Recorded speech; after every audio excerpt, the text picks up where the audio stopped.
Že ob prvem ogledu vrtca se prepričamo, da so razmere res nemogoče. Razpadajoča vrata in okna ne tesnijo, stene so vlažne in omet odpada. Tu pa kar not piha zavesa, se kar migajo po zimi, ker kak je veter, tudi če ni vetra, se čuti prepih, posebej ko otroci grejo na ležalnike, se spodaj ta prepih čuti.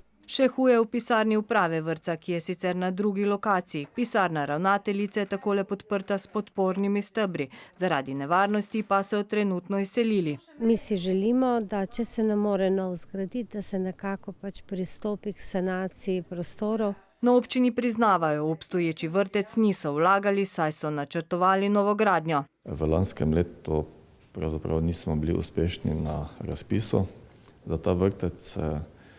In seveda, glede na zmožnosti proračuna, bomo morebiti v tekočem ali pa v naslednjih letih poskušali ta vrtec nekako sukcesivno sanirati, se pravi prostor po prostor. Ob tem pa ne izključujejo možnosti, da bi dejavnost otroškega vrtca prevzel tamkajšnji dom upokojencev. Direktorica doma nam po telefonu sicer teh ambicij ne zanika, a poudari, da je še vse na stopnji razgovorov. V vrtcu so na takšno vizijo vse prej kot navdušeni. Ne nazadnje, mi nismo tržno blago.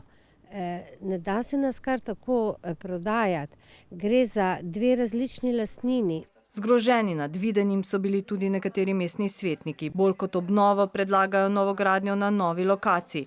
Projektna dokumentacija je namreč že pripravljena, prostor pa bi sprostili tudi v domu upokojencev.